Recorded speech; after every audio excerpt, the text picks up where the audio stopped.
दोस्तों, आज की कहानी है। अरे ननद रानी, आपने कल की बची हुई सब्जी थाली में क्यों परोस दी? दोस्तों, कहानी शुरू करने से पहले अगर हमारे चैनल को सब्सक्राइब नहीं किया हो तो कर लीजिए, ताकि आपके पास पहुंचे हर नया वीडियो। रेवती को समझ आ गया उसे अब क्या करना। अब जमाना बदल गया। अगर कोई पुरानी घिसी पीटी बातों का बेसुरा राग अलपता है तो उसे कैसे सुर में लाकर समय के साथ चलना सिखाना है। मन ही मन उसने सोच लिया। दरअसल रेवती के छोटे भाई रौनक की शादी में बड़ी भाभी हर बात पर मेरे साथ ऐसा हुआ था, मेरे साथ वैसा हुआ था बोल बोल कर सभी को ऐसे सुना रही थी जैसे उनके साथ परिवार वालों ने मिलकर घोर अत्याचार कर दिया हो।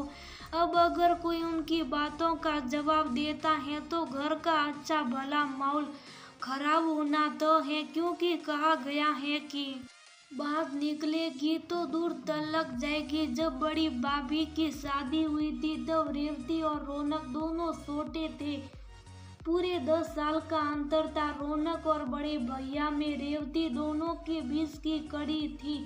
शादी के शुरू के नेक्सार में तो बड़ी भाभी थोड़ा शांत थी, लेकिन जब विदाई का समय आया और रौनक की पत्नी रूपाली ने अपने सर से घूंघट हटा दिया, उस समय तो बड़ी भाभी की आंखों से अंगारे बरस रहे थे। रेवती के पास आकर वो ने तलक सवर में कहा, मेरे लिए तो देवर जी ससुर बने फिरते थे और ननद रानी आप मेरी सास। जब देखो तब मेरा घूंघट नीचे करके बोलते थे कि भाभी घूंघट कर लो, पापा आ रहे। और अब अपने घर के संस्कार रूपाली के लिए भूल गए भाभी। तब रौनक और मैं बहुत छोटे थे। हमने जो भी किया वो बचपने का हंसी मजाक था। उस समय हम लोगों की सोच के दायरे में हमारी माँ, सासी और आस पड़ोस की बुजुर्ग ही थी जो कि सदैव घूंघट करती थी। बस इसलिए हम भी आपके साथ मजाक मजाक में वही करते थे। आपसे पर्दा करवाने का हमारा कोई ऐसा इरादा नहीं था। बचपने की इतनी सी घटना अपने दिल पर लेकर बैठी हैं।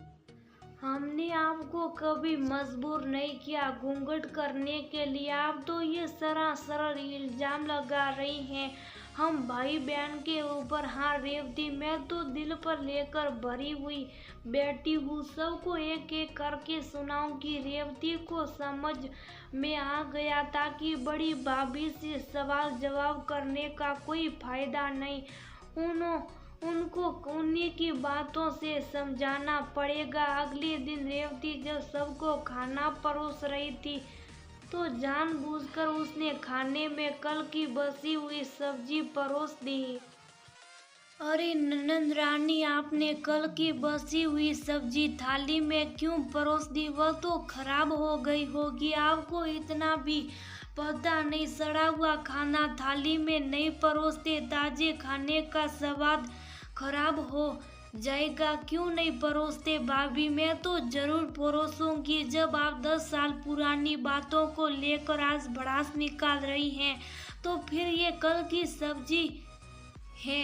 किस बात को किस बात से जोड़ रही हैं आपने ननद रानी? सीधी सीधी बातें भाभी। जिस तरह बसा हुआ खाना खराब हो जाता है उसका हम उपयोग नहीं करते, वैसे ही गुजरे हुए कल की बातें वही छोड़ देना सही है। आज के समय के हिसाब से कदम मिलाकर आगे बढ़ने का नाम ही जिंदगी है। कहते हैं ना, बहती हुई नदी का जल हमेशा उपयोग करने लायक रहता है, लेकिन एक जगह रुका हुआ पानी सड़ जाता है जो किसी काम का नहीं रहता। ऐसे ही हमें भी किसी भी बात को लेकर रुकना नहीं है, बस कल कल करते हुए आगे बढ़ते जाना है। इसी का नाम तो जिंदगी है। बड़ी भाभी समझ चुकी थी पुरानी बातों को लेकर सिर्फ और सिर्फ माहौल ही खराब होगा और सभी की नजरों में उनकी छवि। इसलिए उन्होंने भी समय के साथ होने वाले बदलाव को स्वीकार कर लिया था। बदले की भावना से परे जब अब उन्हें हर काम में मजा आ रहा था और वह खुले दिल से सभी के साथ हंसी मजाक में शामिल हो रही थी। आखिर उनके दिल का इतना बड़ा बोझ जो उतर गया।